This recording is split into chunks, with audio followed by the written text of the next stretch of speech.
Hello. Okay, so hello everyone, welcome to our decent star classes. तो कैसे हो यार आप सब? उम्मीद है सब बढ़िया होगा। तो भाई लोग, इस एनसीईआरटी डिकोडर वर्जन 2.0 की सीरीज में हमने क्लास 12th एनसीईआरटी को पढ़ना शुरू कर दिया था, जिसमें हमने काफी सारे एकदम धमाकेदार एक से एक लेक्चर को हमने कवर कर लिया था। तो आज का जो लेक्चर होने वाला है, ये होने वाला है अपना ब्रेस्ट यानी कि मेमोरी ग्लैंड, जिसमें हम फीमेल रिप्रोडक्टिव सिस्टम को पढ़ रहे थे। उसका एक सेगमेंट का वीडियो यार हमने डाल दिया है, जिसमें फीमेल रिप्रोडक्टिव सिस्टम को का एक ओवरव्यू या फिर उसका हमने डिटेल एक लाइन एनसीईआरटी को पढ़ लिया था। और आज का जो लेक्चर है डेडिकेटेड है हमारा मेमोरी ग्लैंड पे या फिर फीमेल ब्रेस्ट के ऊपर में, क्योंकि इससे भी यार कई बार नीट में क्वेश्चन पूछे जाते हैं या फिर बोर्ड में इसमें डिस्क्राइब करने के लिए दे देता है, तो उस पार्ट को हमें देखना पड़ेगा। तो चलिए भाई, आज का लेक्चर शुरू करते हैं। बस बहुत ही छोटा सा लेक्चर होने वाला है और इतने में ही उम्मीद मानिए जो पूरा का पूरा मेमोरी ग्लैंड है आपको बहुत ही अच्छे तरीके से समझ में आ जाएगा। इसमें पूरा का पूरा आपको टिप्स और ट्रिक भी समझा दिया जाएगा।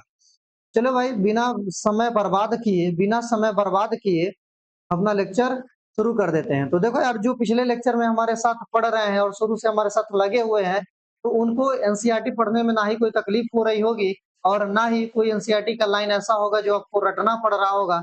सारा आप या रट तो रहे होगे पर सब कुछ समझ के रट रहे होगे। यही हमारा विजन था। और अगर ऐसा चल रहा है, पढ़ाई लिखाई आपकी इस तरीके से चल रही है, इस वे में चल रही है, तो हमें बताओ यार कि सारा चीज सही है कि नहीं है ना? क्योंकि हमारा मेन मोटिव इस सीरीज को स्टार्ट करने का यही था कि आपको एनसीईआरटी की एकदम फील आ जाए। एनसीईआरटी की कोई भी लाइन यार आपको रटना ना पड़े, आपको एक एक लाइन यार समझ लो, फिर जाकर के और इतनी बार समझ लो कि खुद ही वो याद हो जाए। तो चलो भाई, आज का लेक्चर हम शुरू कर देते हैं। और आज का जो टॉपिक है अपना है फीमेल ब्रेस्ट। क्या टॉपिक है भाई? तो आज का टॉपिक है फीमेल ब्रेस्ट। और थोड़ा सा मैं हो गया छोटा छोटा छोटा।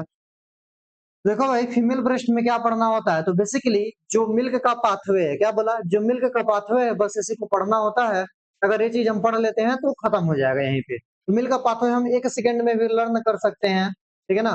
पर ऐसा नहीं करेंगे, इसको हम थोड़ा सा एकदम अच्छे तरीके से पढ़ने की कोशिश करेंगे। तो देखो, ये जो डायग्राम बनाया गया है, एक जो डायग्राम बनाया गया है, एक फीमेल को, जैसे फीमेल है, जैसे हम है, ठीक है ना? ऐसे खड़ा कर दिया गया है, ठीक है ना? ऐसे खड़ा कर दिया गया है।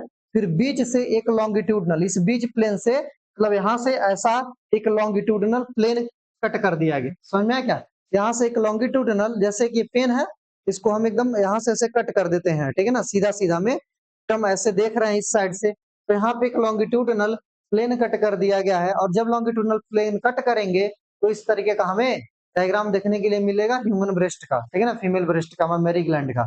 तो देखो भाई, यहाँ पे तो एक बार हम बस डायग्राम को जरा समझ लेते हैं। समझ में आया क्या? एक बार हम यार डायग्राम को समझ लेते हैं, क्योंकि डायग्राम को समझने से अपना मोस्ट ऑफ द प्रॉब्लम मान के चलो कि ऐसे ही सॉल्व हो जाएगा। तो देखना क्या लिखा है कि diagram sectional view of the memory gland. तो इस एक इस चीज का डायग्राम है, तो सेक्शनल व्यू है मेमोरी ग्लैंड का। तो कौन सा सेक्शन है? तो longitudinal section view of the memory gland है, ठीक। अब देखो, जब हम ऐसे खड़े हैं ना भाई, हम ऐसे खड़े हैं, तो बीच में क्या है? ये हमारी पेक्टोरल, ठीक है ना? ये पेक्टोरल मसल है कि नहीं है? बीच में हमारा क्या है? स्टर्नम है। और बाकी साइड में क्या है? रिब केज है। तो स्टर्नम है, बाकी साइड में रिब केज है, ठीक है ना? और इन रिब केज पे एसोसिएटेड जो मसल्स है, जो अटैच्ड मसल है, इसको क्या बोलते हैं? Pectoralis major muscle. क्या बोलते हैं? इसको हम बोलते हैं पेक्टोरेलिस मेजर मसल। तो देखो, जब हम ऐसे कट कर देंगे, क्या जब हम इस साइड से ऐसे करके देखेंगे ना, हमें पेक्टोरेलिस मेजर मसल दिखेगी कि नहीं दिखेगी? बिल्कुल यार दिखेगी, ठीक। और ये जो बीच का बोन होता है, क्या ये जो बीच का बोन होता है, इसको बोलते हैं स्टर्नम। स्टर्नम को हम कभी कभी ब्रेस्ट बोन भी बोलते हैं फीमेल केस में, ठीक है ना? स्टर्नम को कौन सा बोन बोलते हैं? तो स्टर्नम को हम बोलते हैं ब्रेस्ट बोन, ठीक। तो देखो, इस मेमोरी ग्लैंड में इसीलिए यहाँ पे क्या लिखा है? Pectoralis major muscle. कौन सी मसल है भैया? तो लिखी है यहाँ पे पेक्टोरेलिस मेजर मसल। तो उम्मीद है ये मसल आपको समझ में आ गया होगा कि पेक्टोरेलिस मेजर मसल मतलब जब यहाँ से कट करेंगे तो यहाँ पे जो मसल अटैच है पूरा, उसको बोलते हैं पेक्टोरेलिस मेजर मसल। तो जब हम कट करके देखेंगे तो ये भी तो यही दिखेगी। और देखो, muscles between two ribs, muscles between the ribs, ये रिब के भी बीच में देखो मसल्स होगी कि नहीं होगी? रिब के बीच में मसल्स होगी कि नहीं? अरे इंटरनल इंटरकॉस्टल मसल्स होती है कि नहीं होती? होती है। तो ये वही मसल्स है, तो मसल्स बिटवीन द रिब्स। और ये जो मसल्स है, कौन सी? ये जो मसल्स है इसके ऊपर जो अटैच्ड है, इसके मतलब रिब्स के ऊपर जो मसल्स अटैच्ड होती है, इसको बोलते हैं पेक्टोरेलिस मेजर मसल। तो देखो, ये पूरा रिब्स है और रिब्स के ऊपर मसल्स अटैच है, और ये जो रिब्स है इन रिब्स के बीच बीच में भी देखोगे तो रिब्स के बीच बीच में भी मसल्स अटैच होता है, तो वही लिखा है मसल्स बिटवीन द रिब्स। और यहाँ पे रिब्स तुमको दिखाई गया है, ये जो है ये रिब्स दिखाया, जैसे हम कट करके देखेंगे तो रिब्स ऐसा होगा ना भाई, जैसे मान लो कि स्टर्नम है, यहाँ पे ऐसे ऐसे रिब्स अटैच है, ऐसे ऐसे रिब्स अटैच है। अब बीच से हम कट कर दे तो ऐसे देखेंगे तो हमें रिब्स ऐसे ही तो दिखाई देगा, देखे ना, ऐसे ही गोल गोल तो रिब्स हमें दिखाई देगा। तो ये सब बाकी जितने रेड रेड में तुमको दिखाई दे रहे हैं ये सब क्या है, रिब्स है। और ये जो रिब्स होता है यहाँ पे रेड बोन मैरो पाया जाता है। हाँ, लाल लाल क्यों दिखाया भाई, लाल लाल क्यों दिखाया है, क्योंकि यहाँ पे क्या पाया जाता है, रेड बोन मैरो पाया जाता है, ठीक है ना। ये फ्लैट बोन होती है ना, तो यहाँ पे रेड बोन मैरो पाया जाता है, ठीक। इसीलिए रेड रेड कलर की दिखाई गई है, क्योंकि यहाँ पे रेड बोन मैरो पाया जाता है। कौन सा मैरो, तो रेड बोन मैरो पाया जाता है। अच्छा भाई, अब एक बार बस नाम देख लो ताकि तुमको ऊपर थोड़ा पढ़ने में आसानी हो जाएगी। तो देखो, जानते हैं जब ब्रेस्ट को हम अप्रिशिएट करेंगे, जब हम ब्रेस्ट को देखेंगे, ठीक है ना, पाल्पेट करेंगे, तो देखेंगे कि ब्रेस्ट जो होता है फैटी होता है। बिल्कुल यार, फैटी होता है, तो फैट यहाँ पे ब्रेस्ट के अंदर में भरा रहेगा, है ना। इसके बाद कुछ नाम है, बस नाम तुम पढ़ लो एक बार फिर समझ में आएगा। ममेरी लोब, ममेरी एल्वियोलस, ममेरी डक्ट, एम्पूला। एम्पूला मैंने पिछले टर्म में क्या होता था, जो है फूला उसे बोलते हैं एम्पूला। तो यहाँ पे भी ये फूला है तो इसे बोलेंगे एम्पूला, ठीक। इसके बाद है लैक्टिफेरस डक्ट, लैक्टिफेरस डक्ट है, निप्पल्स है, और निप्पल्स के आउटर जो डार्क सर्कल है या फिर जो ब्लैकिश कलर की टिश्यू है इसे हम बोल रहे हैं एरियोला, है ना। जो पिगमेंटेड टिश्यू है इसको बोल रहे हैं एरियोला। उम्मीद है क्लियर हो गया होगा। अगर नाम समझ में आ गया, अगर इतना नाम तुमने पढ़ लिया भाई, तो अब तुम्हें पूरा का पूरा ब्रेस्ट बहुत ही अच्छे तरीके से समझ में आने वाला है, ठीक। पूरा का पूरा ब्रेस्ट क्या होने वाला है, एकदम तुमको बहुत ही अच्छे तरीके से समझ में आने वाला है। तो देखो, लास्ट टर्म में मैंने तुमको एक बहुत ही अच्छी लाइन बताया था। क्या बताया था, एक बहुत ही अच्छी लाइन बताया गया था कि जो ममेरी ग्लैंड होता है ना, ये सेकेंडरी सेक्सुअल कैरेक्टर होता है। क्या बताया था कि जो भैया ममेरी ग्लैंड होता है, तो mammary gland is a secondary sexual character, is it is not a secondary sexual organ, it is not a secondary sexual organ. वो लाइन यहीं पे लिखा है कि ममेरी ग्लैंड क्या है, एक कैरेक्टरिस्टिक्स है। समझ में आया क्या, तो ममेरी ग्लैंड क्या है, कैरेक्टरिस्टिक्स है। कैरेक्टरिस्टिक्स बोले तो ये जो ममेरी ग्लैंड है ये क्या है, ये है सर अपना, mammary gland is the secondary sexual character. क्या है, mammary is the secondary sexual character, it is not secondary, हम ऐसे लिख देते हैं secondary sexual organ, it is not secondary sexual organ। समझ में आ गया क्या, कि जो mammary gland है यहाँ पे लिखा भी है, जो mammary gland है ये secondary sexual character है, कोई secondary sexual organ नहीं है। समझ में आया क्या, secondary sexual organ नहीं है। अब देखो, of all female, of all female, सही बात है। तो पहले वाले लाइन से कई बार नीट में क्वेश्चन बना है, कई बार अलग अलग टेस्ट सीरीज में पूछे कि मैंने देखे हैं, ठीक है ना। तो ये लाइन क्लियर हो गया होगा। देखो, अब क्या है, ममेरी ग्लैंड के बारे में देखते हैं। तो ममेरी ग्लैंड कितने होते हैं बॉडी में, तो दो। मतलब कि ममेरी ग्लैंड जो होगा पेयर्ड स्ट्रक्चर होगा कि नहीं होगा, बिल्कुल सर, ममेरी ग्लैंड क्या होगा, एक पेयर्ड स्ट्रक्चर होगा, ठीक है ना। दैट कंटेंट ग्लैंडुलर टिश्यू, ठीक है ना। इसीलिए ममेरी ग्लैंड क्या होता है, ग्लैंडुलर टिश्यू की वजह से जब हम इसको पाल्पेट करेंगे तो इसे ग्लैंडुलर अपीयरेंस हमें मिलेगा, ठीक है ना। तो ग्लैंडुलर टिश्यू से ममेरी ग्लैंड बना होता, मतलब ममेरी ग्लैंड के अंदर बहुत सारे यार भर भर के ग्लैंड हुआ करते हैं, ठीक है ना, ग्लैंडुलर टिश्यू। और वेरिएबल अमाउंट ऑफ फैट, क्या होता है, वेरिएबल अमाउंट ऑफ फैट। अच्छा भाई, अब यहाँ पे देखो क्या लिखा है, एक चीज यहाँ पे टर्म लिखा है variable, variable amount of fat. बोले तो देखो, अगर ब्रेस्ट की साइज बड़ी है ना, अगर ब्रेस्ट की साइज बड़ी है तो ग्लैंड बहुत ज्यादा, ग्लैंड ज्यादा तो क्या वेरिएबल अमाउंट फैट भी ज्यादा, अरे ग्लैंड भी ज्यादा फैट भी ज्यादा, तो ब्रेस्ट की साइज बड़ी। अगर ब्रेस्ट की साइज छोटी तो ग्लैंड की नंबर कम होगी और फैट की भी क्वांटिटी क्या हो जाएगी, कम होगी। फैट की भी क्वांटिटी कम होगी कि नहीं होगी, बिल्कुल यार, फैट की क्वांटिटी कम होगी, ग्लैंड की भी क्वांटिटी कम, फैट की भी क्वांटिटी कम। तो बताओ अपीयरेंस कैसा होगा, तो ब्रेस्ट की साइज है वो स्मॉल होगी, है ना। इसीलिए यहाँ पे लिखा गया है कि वेरिएबल अमाउंट ऑफ फैट, मतलब कि ब्रेस्ट के अंदर में वेरिएबल अमाउंट ऑफ फैट होता है, फिक्स अमाउंट ऑफ फैट थोड़ी ना होगा। यहाँ पे कैसा होगा, variable amount of fat depending upon the puberty and the condition of the female. उनका ब्रेस्ट का साइज अलग अलग होता है। इतनी बातें क्लियर है। अब आगे देखते हैं, the glandular tissue of each breast. अब जो ग्लैंडुलर टिश्यू है, जब हर एक ब्रेस्ट में कई सारे ग्लैंडुलर टिश्यू है, बिल्कुल, अब जो भी ग्लैंडुलर टिश्यू है हर एक ब्रेस्ट के अंदर में, जो भी ग्लैंडुलर टिश्यू हर एक ब्रेस्ट के अंदर में वो डिवाइडेड होता है। क्या होता है? वो डिवाइडेड होता है 15 टू 20 मेमोरी लोब में। कितने में भाई? तो ये 15 से 20 मेमोरी लोब के अंदर में डिवाइड होते हैं। जैसे एक ब्रेस्ट है, इस ब्रेस्ट के अंदर में 15 से 20 मेमोरी लोब होंगे। तो मैंने बताया ना, नाम बोला ना, अभी ब्रेस्ट दिखाया तो आप मेमोरी लोब हुआ करता है। बिल्कुल यार, मेमोरी लोब हुआ करेगा। देखो तुमको जो ट्रिक है ना लास्ट में एकदम देंगे, ट्रिक कब देंगे? एकदम लास्ट में देंगे। 1 मिनट में हम पूरा का पूरा ब्रेस्ट खत्म कर सकते हैं, पर नहीं यार, इसको पहले कॉन्सेप्ट समझेंगे फिर जाके ट्रिक। ट्रिक जो होता है कॉन्सेप्ट से बना है ना। तो देखो 15 से 20 मेमोरी लोब हुआ कंटेन, और इस मेमोरी लोब में क्या होता है? Clusters of cell. क्या होता है? क्लस्टर ऑफ सेल, मतलब सेल की गुच्छे। ठीक है ना। जैसे कि मान लो कि एक मेमोरी लोब हो गया, ठीक है ना, एक मेमोरी ऐसा लोब हो गया, इसमें 15 से 20 क्लस्टर ऑफ सेल, एकदम खूब इसमें कई सारे सेल्स भरे होंगे। ठीक है ना। तो इस सेल्स को क्या बोल रहे हैं हम? एल्वियोलाई। इसको या फिर एल्वियोलाई बोलो या फिर मेमोरी एल्वियोलाई बोलो, कोई दिक्कत नहीं है, कोई दिक्कत वाली बात नहीं है, बिल्कुल नहीं बात है सर। ऑल माय डियर राजा बेटा एंड रानी बिटिया, तो देखो यहाँ पे हो गया मेमोरी एल्वियोलाई, ठीक है ना, मेमोरी एल्वियोलाई। ठीक। अब देखो the cells of alveoli secrete milk. Oh my God, oh my God, what is this यार। इस लाइन से ना जाने कितनी लाख बार नीट में क्वेश्चन पूछा गया है, इस लाइन से कितनी लाख बार नीट में क्वेश्चन पूछा गया है कि यही देखो, अब ये सेल्स हैं और बहुत सारे सेल्स के गुच्छे हैं, तो सेल्स का काम क्या है? कुछ ना कुछ बनाते रहना। तो क्या बनाएगा? ये सिक्रीट करता है। कौन सिक्रीट करता है? तो एल्वियोलाई ही सिक्रीट करता है मिल्क को। कौन सिक्रीट करता है मिल्क को? तो एल्वियोलाई ही जो है भैया यहाँ पे सिक्रीट करता है मिल्क को। बिल्कुल सर, याद कर लिए हम कि जो क्लस्टर ऑफ सेल्स है मेमोरी लोब के अंदर में, उसको एल्वियोलाई बोलते हैं, और वही एल्वियोलाई सिक्रीट करता है ब्रेस्ट मिल्क को। ठीक है ना। अब ये जो ब्रेस्ट मिल्क होता है कहाँ पे स्टोर्ड होता है? Stored in the cavity of alveoli. ठीक है ना। जो एल्वियोलाई की कैविटी है, मतलब कि एल्वियोलाई में बन रही है, अगर एल्वियोलाई में बन रही है तो स्टोर कहाँ पे अच्छा करना है? तो एल्वियोलाई की ही कैविटी में अगर स्टोर कर दें तो मजे मजे हो जाएंगे। ठीक है ना। इसके लिए कोई अलग से कोई जगह नहीं बनानी पड़ेगी, तो यहीं पे एडजस्ट हो जाएगा। Which is stored in the cavity या फिर लुमेन ऑफ द एल्वियोलाई। बिल्कुल सही बात है। इसी जो एल्वियोलाई है इसी के कैविटी में हमने ब्रेस्ट मिल्क को स्टोर कर दिया।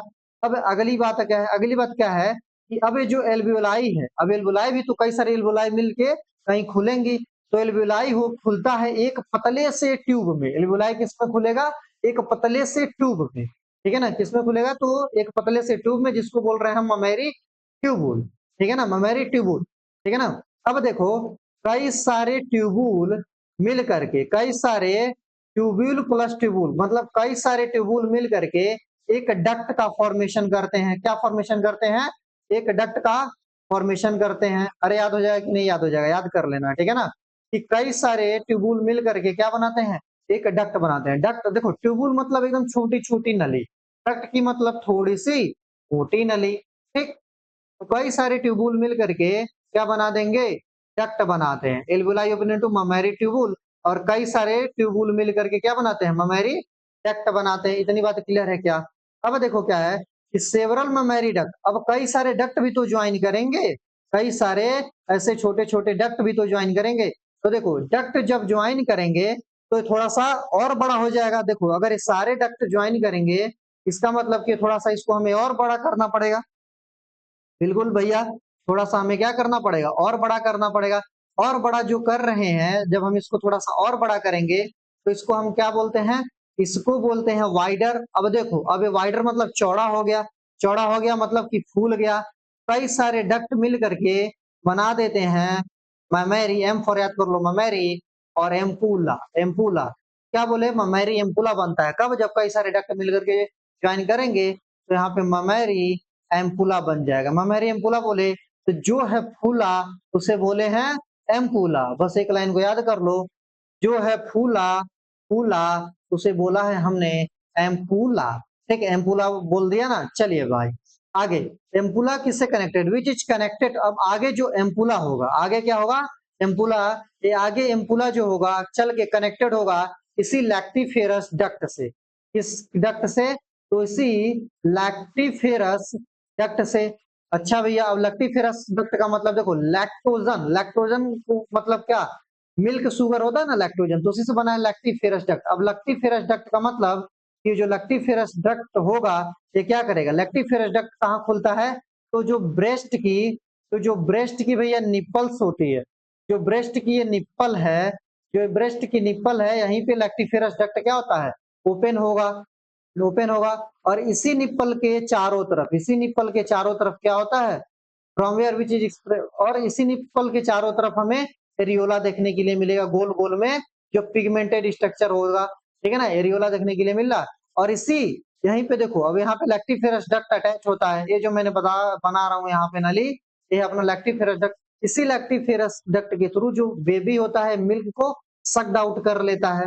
अरे क्लियर है क्या, इसी डक्ट के थ्रू जो बेबी होता है मिल्क को क्या करता है, सक आउट कर लेता है, ठीक है ना, मतलब ब्रेस्ट फीडिंग करने के काम आ जाएगा। तो देखो देखो देखो देखो देखो ये गरीबी का हाल एक बार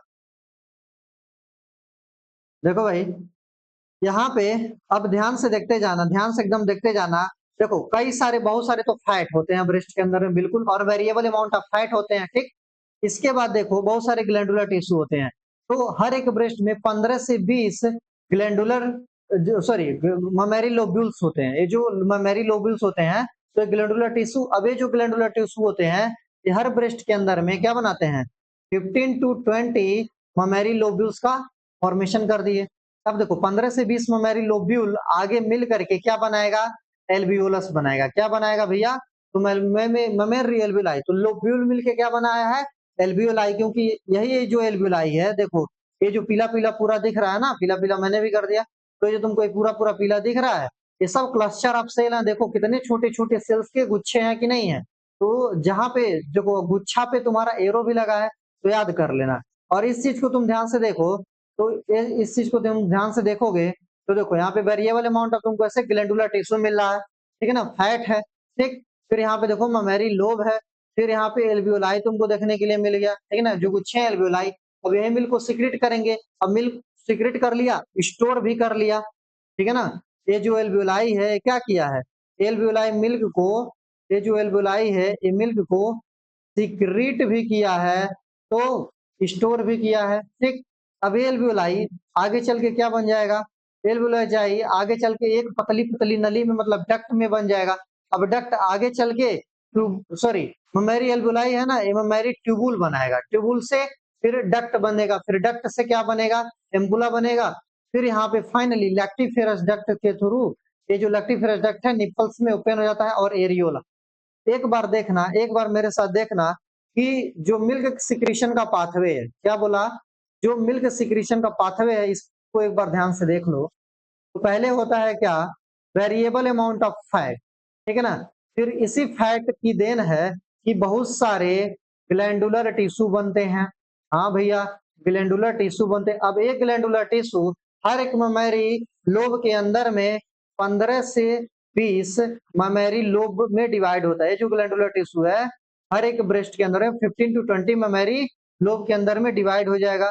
बिल्कुल भैया, ये 15 से 20 ममेरी लोब के अंदर में डिवाइड हो जाएगा। अब ये जो ममेरी लोब है, 15 से 20 ममेरी लोब आपस में ज्वाइन कर लेंगे, ठीक है ना। 15 से 20 ममेरी लोब में क्या होता है, इस ममेरी लोब के अंदर में क्लस्टर ऑफ सेल होंगे, ठीक है ना, जिसको नाम बोलते हैं एल्वियोलाई। क्या बोलते हैं, क्लस्टर ऑफ सेल को बोलते हैं यहाँ पे हम एल्वियोलाई, ठीक, एल्वियोलाई, ठीक है ना। ये जो एल्वियोलाई है दो काम करता है, एक मिल्क का फॉर्मेशन करता है या फिर सिक्रीशन का काम करता है, और दूसरा स्टोरेज का काम करता है, ठीक। फिर ये एल्वियोलाई जो है आगे चल के, ये जो एल्वियोलाई है आगे चल के क्या बना लेगा, ममेरी ट्यूबुल बना लेगा, ठीक है ना, ममेरी ट्यूबुल। फिर ये ममेरी ट्यूबुल आगे चल के क्या बनाता है, ममेरी डक्ट में ओपन होता है। फिर ये ममेरी डक्ट आगे ओपन, कई सारे ममेरी डक्ट मिल करके बनाता है ममेरी, सॉरी, एम्पुला या फिर ममेरी एम्पुला, कोई दिक्कत वाली बात नहीं है, ठीक है ना, एम्पुला। फिर ये जो एम्पुला है ये आगे चल के ज्वाइन हो जाता है किसमें, लैक्टिफेरस डक्ट। कौन सी डक्ट, तो नाम है इसका लैक्टिफेरस डक्ट। अब ये जो लैक्टिफेरस डक्ट है भैया, ये जो लैक्टिफेरस डक्ट है आगे ओपन हो जाता है, ओपन्स टू, ओपन्स कहाँ पे होता है, तो ये निप्पल में, ठीक है ना। और इसी निप्पल के चारों तरफ में जो एरियोला तो है ब्लैक कलर का पिगमेंटेड स्ट्रक्चर होता है, ठीक है ना। और इसी के थ्रू जो बेबी होता है ये मिल्क को सक आउट कर लेता है। ठीक ठीक ठीक ठीक। तो उम्मीद है इतनी बातें तुमको क्लियर हो गई। अरे क्लियर हो गई कि नहीं होगी? बिल्कुल यार, सारा क्लियर हो गया होगा। देखो जो चीज मैं तुमको ऐसे हाईलाइट करके थोड़ा बहुत बताते जा रहा हूँ ना भाई, इसको तुम यार कॉपी में अपने एनसीईआरटी में बहुत ही अच्छे तरीके से लिख लो। ठीक। अब अब देखो, अब क्या बताने वाला हूं मैं तुमको। अब मैं इसका तुमको ट्रिक बता देता हूं, क्योंकि ये पाथवे, अभी तक जो तुमने पाथवे याद किया, अभी तक जो तुमने पाथवे याद किया, इस पाथवे को एग्जाम में कई बार पूछा जाता है। इस पाथवे को क्या किया जाता है? तो इस पाथवे को एग्जाम में कई बार पूछा जाता है। ठीक। और खास करके ये वाला पाथवे पूछा जाएगा। तो इस चीज को तो मैंने तुमको समझा दिया, पर अगर डायग्राम ऐसे दिया हुआ है तो कैसे याद करोगे? तो देखो, हम सभी ने अपने मदर का ब्रेस्ट फीड किया हुआ है। बिल्कुल यार, हम सभी मदर के ब्रेस्ट फीडिंग से ही तो हमारी बॉडी का डेवलपमेंट हुआ है। हाँ भाई। तो एक मम्मी के लिए जो उनका बेटा होता है क्या होता है? लाडला होता है। ठीक है ना? तो लाडला, तो वही ट्रिक है, एल से लाडला। तो यहाँ पे लिख दो LADALA। लाडला, तो लाडला से एल से हो जाएगा लोब, ए से हो जाएगा एल्वियोलाई, डी से डक्ट, ए से एम्पुला, फिर एल से लैक्टिफेरस डक्ट, फिर ए से एरियोला। और ये एरियोला या फिर एरियोला के किसके ऊपर लिपटा होता है? तो निप्पल के पास। ठीक है ना? तो इतना तो हम कर ही लेंगे, है ना? तो बस इस ट्रिक को याद कर लो। लाडला, लाडला ट्रिक है, ट्रिक का नाम है लाडला। माँ का लाडला बिगड़ गया, ओ माँ का लाडला बिगड़ गया, माँ का लाडला बिगड़ गया। अरे नहीं नहीं नहीं नहीं। उम्मीद है यार ये सारी चीजें तुमको समझ में आ रही होगी। और भाई, और कोई दिक्कत है तो बताते चलना साथ से। चलो भाई, ठीक, आगे बढ़ जाते हैं। आगे आगे आगे आगे। तो देखो, ये अभी तक जितनी भी कहानी थी, सारी की सारी कहानी यही थी। और इस टॉपिक से जरूर क्या क्या क्या जरूर नीट या फिर बोर्ड के अंदर में ऐसा नहीं है कि इस टॉपिक को छोड़ करके सवाल पूछेगा। जरूर यार, इस टॉपिक से सवाल जरूर पूछ लेगा। ठीक है ना? तो चलिए भाई, उम्मीद करते हैं आज का लेक्चर पूरी तरीके से आपको समझ में आया होगा। मिलते हैं नेक्स्ट लेक्चर में, जो अपना टॉपिक है गैमेटोजेनेसिस, फिर इसको क्लियर करते हैं। फिर इसी तरीके से यार हमारे साथ हंसते रहिए, खेलते रहिए, मुस्कुराते रहिए। Thank you, all the very best, see you, bye bye, love you, take care.